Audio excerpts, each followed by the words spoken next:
Cesaret çok karmaşık bir konu aslında. Kimisi için dağa tırmanmak korkutucu gelebilir. Kimisi için tek başına yelkenliyle bir okyanusu geçmek korkutucu gelebilir ama onu yapan birçok insan için bırak korkuyu. Onu yapmadığı takdirde nefes alamıyor gibi.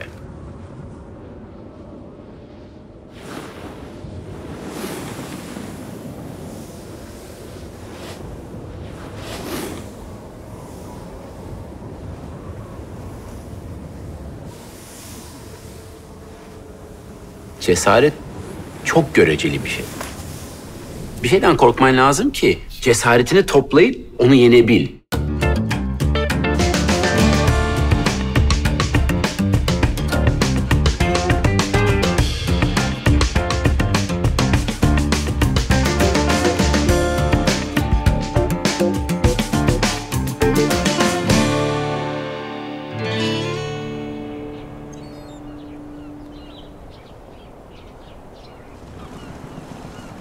Hepimiz işte annemizin, babamızın yaptığı yemeklerle veyahut da büyüklerimizin yaptığı yemeklerle büyüdük ve o bizi rahatlatıyor. Hatta comfort food deniyor. Rahatlatan bir yemek var aslında.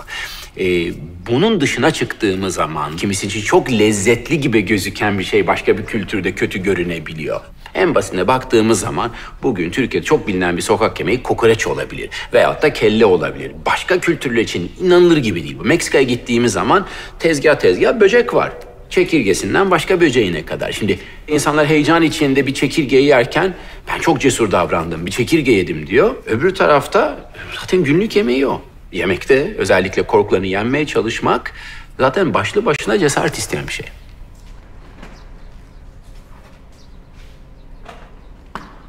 Çoğumuz yemekten çok uzaklaştı. Ham maddeden, asıl kaynaktan çok uzaklaştık. Tavuğun bir stirofor paketin içinde bir göğüsten oluştuğunu düşünen çocuklar bile var. Ete baktığımız zaman böyle kıymayı bir hayvandan geldiğini düşünemiyoruz. Hele hele yürek veyahut da diğer sakatatlara baktığımız zaman bunlar iğrenç diyebiliyor birçok insan.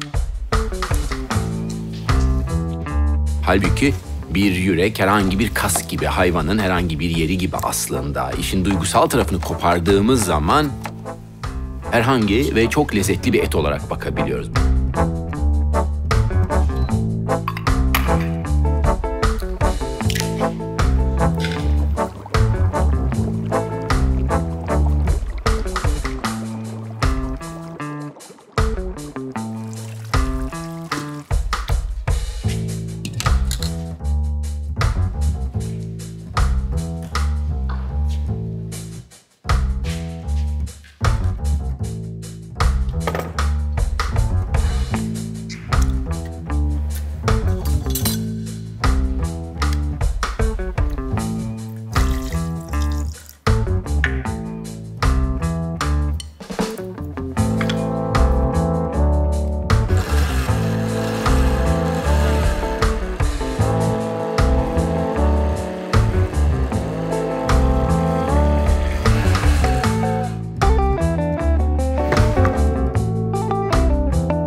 Yüreği pişirebiliriz ama özellikle biraz daha provokatif bir şekilde yaklaşmak istendiğin zaman ki bazen de biz düşündürmek için yapıyoruz bunu mutfaklarda. Örnek bir yüreği çiğ yemek.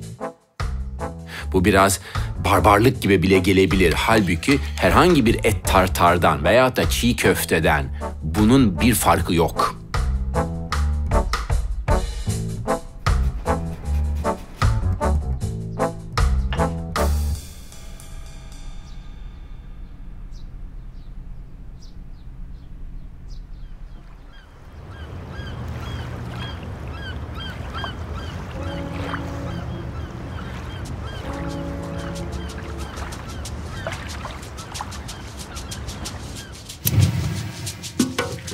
Bazen bir itici güce ihtiyacımız olabiliyor içimizdeki cesareti bulabilmek için.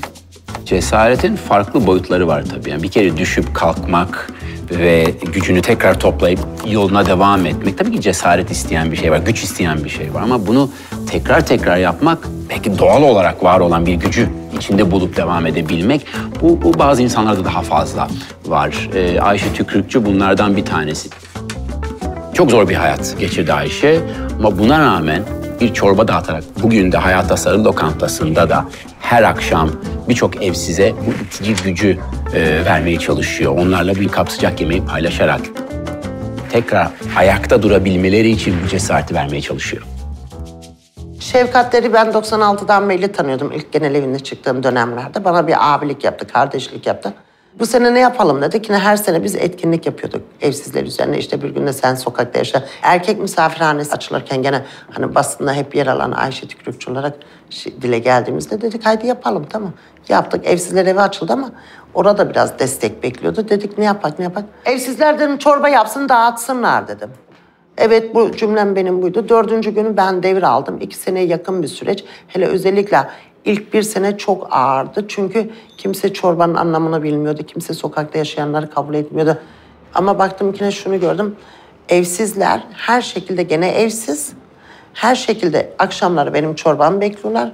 Battaniye lazım, Ayşe abla götür. Çamaşır lazım, Ayşe abla götür. Ayakkabı lazım, Ayşe abla götür. Ama ben çalışıyorum. Hasta bakıyorum. Temizliğe gidiyorum, refakatçılık yapıyorum gündüzleri. Sonra geceleri de? Gecelerde çorba yapmaya gidiyorum ve bizim evsizler şunu diyor. Tencereyi kim yıkayacak? Baktım ki ben orada gerçekten ne sokaktakine iyilik yapıyorum, ne evin içerisindekine iyilik yapıyorum. Ben onlara hantal yaşatıyorum. O zaman dedim, zaten burada benim bir hayalim vardı. Benim istediğim neydi? Küçük bir lokanta, ben de çalışayım, evsiz de çalışsın. İnsanlar burada faydalansın. Akşamlarda ücretsiz evsizler gelsin. Ayaküstü sokakta yağmurun altında, karda, şurada burada yemek yemesin. İnsan gibi, müşteri gibi girsinler. Lokantada yazın serinlesinler, kışın ısınsınlar, bir mekan olsun istedim. İş, aş, yaşam dediğimizde evet işi verelim, aşı da verelim. Hani önce aş... Burada çalıştıkları için maaş kazanır, maaş kazandıkları için de bir yerde kalabiliyorlar artık. Sokakta yaşamıyorlar. Ya biz onlara şöyle bir şey diyeyim. İş imkanı sağladık. Sokakta yaşayan insana iş imkanı sağladık. Psikolojik destek veriyoruz. Yanı sıra bütçe eğitim veriyoruz. Mutfak eğitimi ve hijyen eğitimi. 6 aylık bir süreç bizde çalışırken iş imkanını işte kalacak yerini ayarlamak. İlk ayını biz destek veriyoruz. Ondan sonraki ayında kendi bütçesi, kendi maaşı olduğu için ona ayar versin. Bütçeyle öğrensin. Çünkü 2.000 lira kazanıp da 5.000 lira harcayamazsın. 5.000 lira harcarsan gene evsizsin. Onu öğretmeye çalışıyoruz.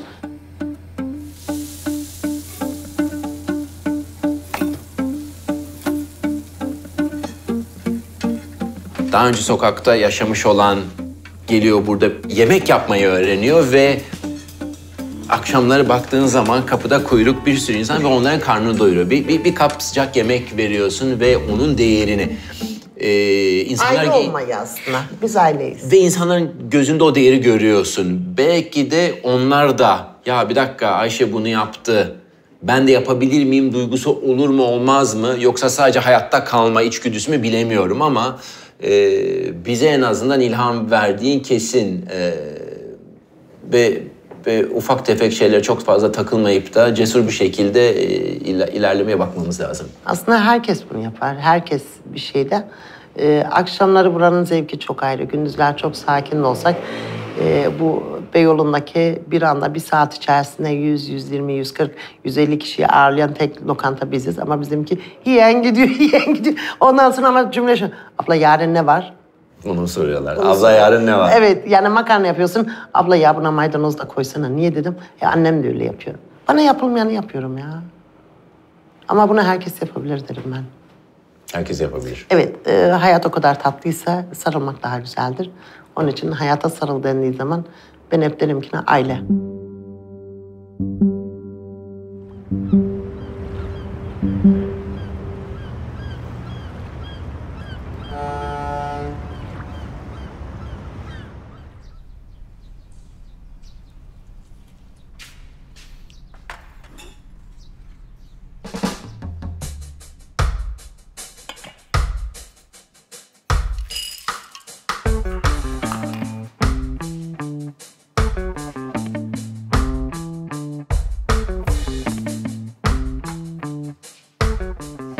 Beyaz ceketli aşçılar birçok insana korku veriyor. Ya bunlar işini biliyor, bunlar işin ehli.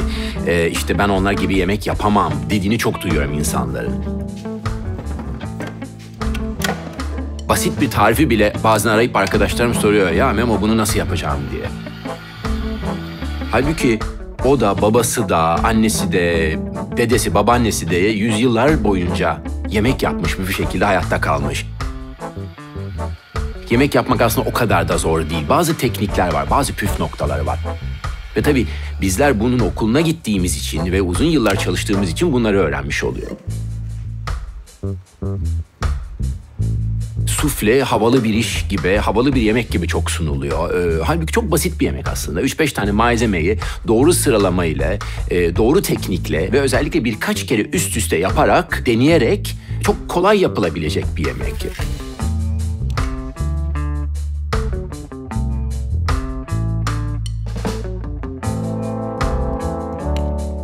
Bazı yemeklerin ana temelini oturttuktan sonra, örnek bir çikolatalı sufle gibi, içine Türk kahvesi de koyabilirsiniz, başka malzeme de koyabilirsiniz, portakal kabuğu rendeleyip tatlandırabilirsiniz. 1000 tane yöntemi var bunun. Ve yeni bir şey denemekten, zor olacağı düşündüğün bir şey denemekten korkmamak lazım.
Mehmet Aksel birçok insana göre deli veya da deli cesaretine sahip olan biri. Daha önce birçok insanın hayal dahi edemediği bir işi yaptı bundan yıllar önce. Özel bir meslek okulu açtı, aşçılık konusunda. Ya deli misin, ne işin var bu işlerde deniyordu onun için. Ama yıllar sonra çok başarılı öğrencilerin çıktığı bir okul yarattı. Ve onunla kalmayıp bugün yurt dışına bunu götürebiliyor. Ve Portekiz'de bir mutfak sanatları akademisi kurmak üzere çalışmalarına devam ediyor şu an. Sen bir kere şey demiştin, ben yumurta kırmayı bilmeyen adamım diye dalga geçerdin kendinle. Doğrudur değildir bilemiyorum ama hep böyle söylerdin. Aynen doğru. Ve o zaman mutfak okulla ne alakalı? Aslında hikaye mutfak okulu değil. Ben biliyorsun 2-3 tane restoran deneyimim oldu, restoran girişimim oldu. Ve orada bir sürü problem yaşadım. Orada yaşadığım problemlerin içinde gördüm ki aslında millet çok eğitimsiz. Fakat yani ben abi millet eğitimsiz, hadi yürü okul açalım falan gibi bir ukalalık da yapmadım. Sonra baktım bizim Tuğrul Şavkay vardı rahmetli. Tuğrul Şavkay ile Osman Serim beraber mutfak kursları düzenliyorlar. Bunu ben dedim daha aklı başında bir sisteme oturtabilirsem o zaman sadece Tuğrul Bey'e veya Osman Bey'e veya Ahmet'e Mehmet'e değil sisteme bağlı bir eğitim olabilir. Ben sadece hayal edip o hayalimi doğru insanlarla doğru şekilde ayağa kaldırmaya gayret ediyorum. Tökezledin mi çok? Oh. Sen hakikaten yani ne... Tökezlemez misin abi? Ama yani abi peki. Depresyona girdin mi? Ya depresyona girecek vakit mi var abi? Sen araban benzinsiz kaldığında yolda bırakıp gidiyor musun? Arabanı sen nasıl orada bırakıp da gidip başka araba almıyorsan, başka araba için uğraşmıyorsan depresyonda böyle bir şey abi. Sen yolda kaldığın zaman devam edeceksin yola. 1-2 gün kafan bozulacak. Bitti. Keseceksin kanserli kuyruğu. Devam edeceksin hayatına. Nelerde tökezledim yani. Mesela şimdi sen her işe dalıyorsun ve değişik bir şekilde dalıyorsun. İşte arabaya, en basit verdiğin örneklerde otomobilden olabiliyor, ata binmekten, eğitim kurumlarına şimdi bambaşka bir eğitim alanlarına, bambaşka bir mesleki alanlara da giriyorsun vesaire. Bu çocukluğunda da mı her noktaya girerdin, kafanı sokardın, girişimciydin. Yoksa anne baba şunu mu derdi sana? Aman evladım dokunma ya da yürü oğlum git, her şey yaparsın. Doğduğum günden beri millet bana neyin olmayacağını anlatıyor. Yani devamlı işte duvara çıkarsın, abi düşeceksin. Bir kızı beğenirsin, abi sana o olmaz. Onu beğenirsin, olmaz. Bunu yaparsın, olmaz. Bunu yapacağım, olmaz. Hep atasözleri bile hep bize neyi yapamayacağımızı anlatıyor. Mesela, vay çok cesursun, otomobil yarışı yapıyorsun diyor herif, tamam mı? Şimdi ben cesaretimden otomobil yarışı yapmıyorum. Bu bir fizik kuralı. Otomobili öyle bir kullanıyorsun ki o kayıyor, ediyor, atlıyor, zıplıyor bilmem ne ve şeye geliyor. Şimdi bu bir cesaret değil. Ama mesela otomobil yarışını senin bu fizik kuralın da kazanmıyor. Servisin çok iyi olacak, lastiklerin çok iyi olacak, otomobilin çok iyi olacak. Ne bileyim servise geldiğin zaman seni yediren, içiren çok iyi olacak. İyilerin toplamı başarıyı getiriyor. Binicilikte de böyle, otomobil sporunda da böyle, restoranda da böyle. İşte de böyle. Ondan sonra işte de böyle. Cesaret aslında yaptığın işin doluluğuyla gelen bir şey. Ya ben abi tuvalet işletsem herkes gelir benim tuvaletime yapar, tamam mı? Çünkü benim tuvaletim en temiz olur. Benim tuvaletim en güzel tuvalet kağıtlarını, en temiz akan suyu. Ya ne gerek var kardeşim tuvalette elini yıkayacağın suyun filtrelen fark etmez. Ben öyle olduğum için öyle. Yani anlatabiliyor muyum derdimi? Dolayısıyla biz aslında yaptığımız işin faktörlerini doğru şekilde doldurabiliyorsak cesaret sadece bir kıvılcım orada.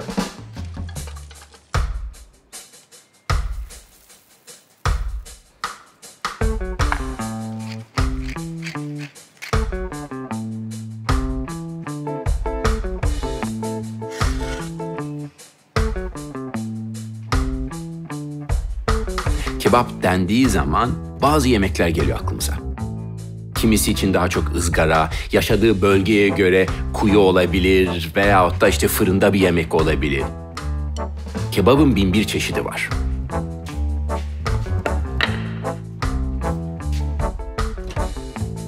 Çoğu bir hayli geleneksel veyahut da en azından geleneksel olduğunu düşünüyoruz. Ama yenilik yapmaktan korkabiliyoruz birçoğumuz. Bu bir cesaret gerektiriyor. Bazı zihinsel sınırları yıkmak için veyahut da onları biraz törpülemek için en azından bir cesur olmamız gerekiyor. Önce kendi içimizden başlayıp sonra da diğer insanlara bunu anlatırken. Yemekte bunu çok yaşıyoruz aslında. Eti farklı pişirme yöntemlerinden bahsedebiliyoruz kebap dediğimiz zaman. Peki niye o zaman çok lezzetli bir dana yanağı tencere yemeğini bir kebaba çeviremeyelim?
Bir İskender'den esinlenip, İskender kebabından esinlenip başka bir yola doğru da götürebiliriz.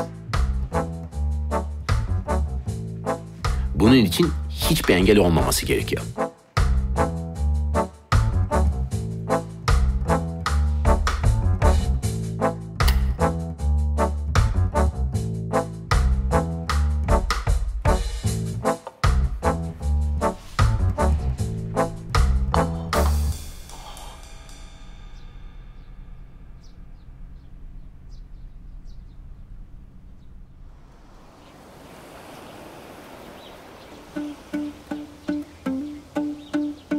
bir teknede yaşamak, halatları çözüp karayı terk etmek bazı insanlar için müthiş cesaret gerektiren bir hareket. Ama bir bakıyoruz bazı insanlar var ki başka türlüsünü düşünemez. Örnek Ercü abiye baktığımız zaman ben denizlerin adamıyım diyor. Ben burada yaşayacağım ve burada öleceğim diyor adam. Bir daha dünyaya gelme şansım olmuş olsa gene aynısını yaşarım. Gene aynısını yaşar mısın? Aynen. Aşağı yukarı 60 yıldır denizde yaşıyorum ben. 68 yaşındayım. 8 yaşında çıktım fırladım da evden.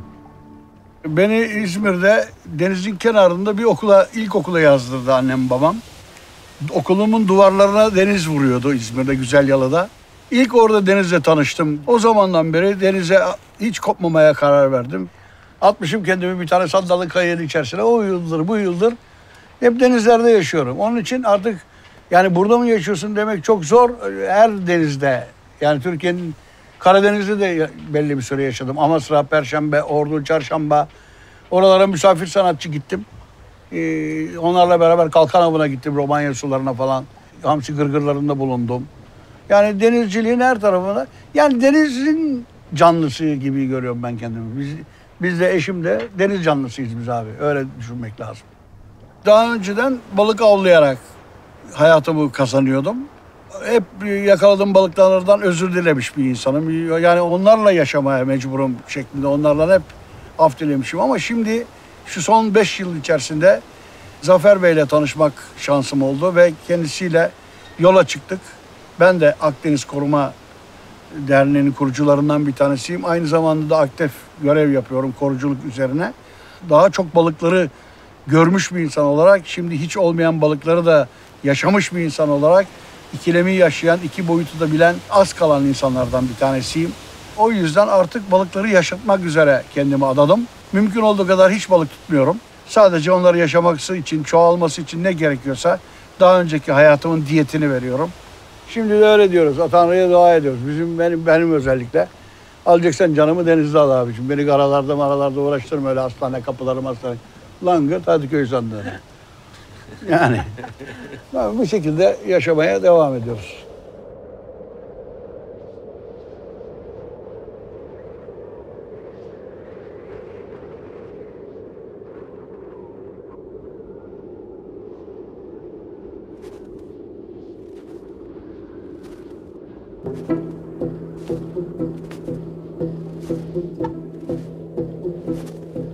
Cesaret veya da işte bir cesur insana baktığımız zaman hep kendimize göre bakıyoruz. Hep kendi korkularımıza göre ölçüyoruz.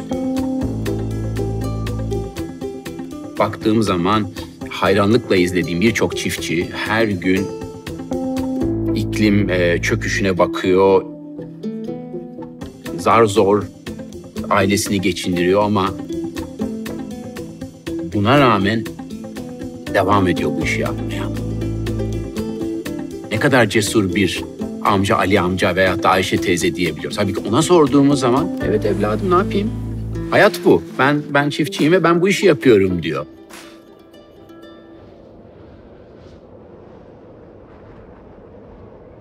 Biraz daha açık görüşlü olduğumuz takdirde aslında meselenin cesaretten ziyade korkular etrafında döndüğünü görebiliyoruz.